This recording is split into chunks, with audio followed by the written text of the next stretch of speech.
एक पति और पत्नी एक दूसरे का मजाक उड़ा रहे थे। उनकी एनिवर्सरी थी और कई लोग उनकी एनिवर्सरी मनाने के लिए उनके घर आए हुए थे। इतने लोगों के बीच दोनों एक दूसरे का मजाक उड़ा रहे थे, लेकिन बात कब बिगड़ने लगी किसी को पता ही नहीं चला। धीरे धीरे मजाक एक दूसरे की बेइज्जती तक आ गया। एक दूसरे को नीचा दिखाने लगे। आए हुए बाकी लोग सिर्फ तमाशा देखकर खुश हो रहे थे। किसी ने उनको रोकने की कोशिश नहीं की, उल्टा सब हंस रहे थे। लेकिन जब हद पार हो गई और पत्नी ने यह कह दिया कि तुम्हारी औकात ही क्या है मेरे सामने, तो सन्नाटा सा छा गया। पति निशब्द हो गया। जो पास में हंस रहे थे सब एकदम से चुप हो गए। इस पूरी शांति के बीच एक महिला सामने आई। वो महिला उस पत्नी की ही सहेली थी। पति का नाम राज और पत्नी का नाम रिया था। सहेली ने रिया का हाथ पकड़ा और एक बोर्ड के पास लेकर गई और पेन मारकर हाथ में दे दिया। रिया ने सहेली से पूछा, ये क्या है और मुझे इधर क्यों लेकर आई हो? मुझे कुछ लिखना है क्या? सहेली ने जवाब दिया, हाँ, एक काम करो, तुम कोई भी 15 ऐसे नाम लिखो जो तुम्हारे सबसे करीब है। रिया ने नाम लिखने शुरू किए। माता पिता, सास ससुर, पति, बेटा, अन्य रिश्तेदार और कुछ खास दोस्तों के नाम लिख दिए। अब सहेली बोली कि इनमें से 5 ऐसे नाम काट दो, ये सोचकर कि ये लोग तुम्हारी जिंदगी से हमेशा के लिए चले गए। रिया ने दोस्तों के नाम हटा दिए। हटाते हटाते उसके माथे पर चिंता की लकीर थी, लेकिन उसने ज्यादा नहीं सोचा।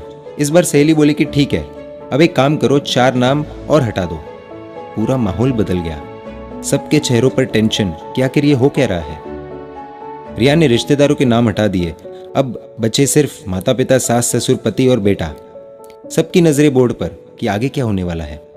अब रिया से कहा गया कि ठीक है, अब तुम 2 नाम और हटा दो। इस पर रिया को दिल में घबराहट हुई कि अब किसका नाम हटा सकती हूँ, क्योंकि सब अपने हैं।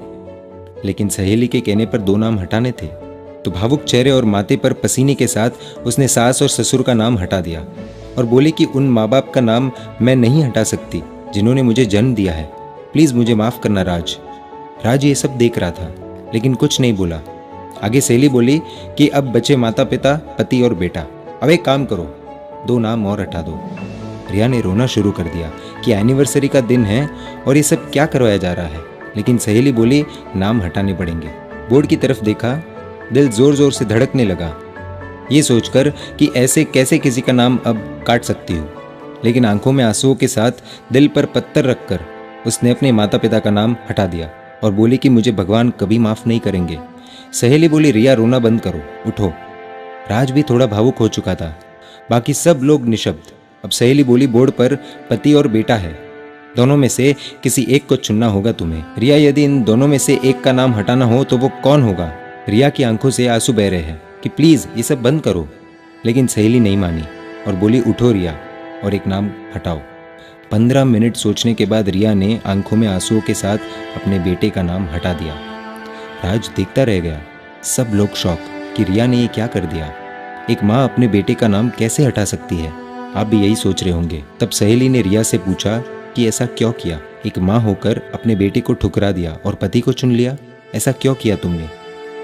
तो रिया बोली कि माता पिता, सास ससुर आज नहीं तो कल भगवान के पास चले जाएंगे, क्योंकि वो सब बड़े हैं और कुदरत का नियम है, जो आया है उसे जाना ही है। और बेटा शायद अपनी शादी के बाद मुझसे अलग हो जाएगा। हो सकता है मुझे आश्रम भेज दे, हो सकता है मेरी सेवा करे, या ऐसा भी हो सकता है कि मुझे घर से निकाल दे, क्योंकि आजकल की जनरेशन का क्या भरोसा। रोते रोते राज के पास गई और बोली कि इन सबके बीच राज, जो मेरा पति है, वो मुझे कभी नहीं छोड़ेगा और आखिरी सांस तक मेरा साथ देगा और मेरी रक्षा करेगा, मेरी देखभाल करेगा। मेरी हर ज़रूरत वही पूरी करता है, मेरी हर जिद भी वही पूरी करता है। राज की आंखों से कब आंसू गिरने लगे उसे पता ही नहीं चला। पूरा माहौल बदल गया। जितने भी लोग उधर मौजूद थे सब रोने लगे।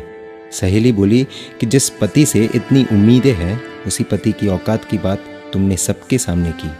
रिया जोर से रो पड़ी और राज से माफ़ी मांगी। राज ने भी रिया से माफ़ी मांगी। उस दिन दोनों को एक दूसरे की कीमत का एहसास हुआ। ऐसी एनिवर्सरी शायद पहले किसी ने नहीं मनाई होगी। सहेली ने रिया को सही रास्ता दिखाया और शायद एक परिवार को ये सिखाया कि परिवार क्या होता है। बाकी सब तो सिर्फ उनके झगड़े का इंतज़ार कर रहे थे।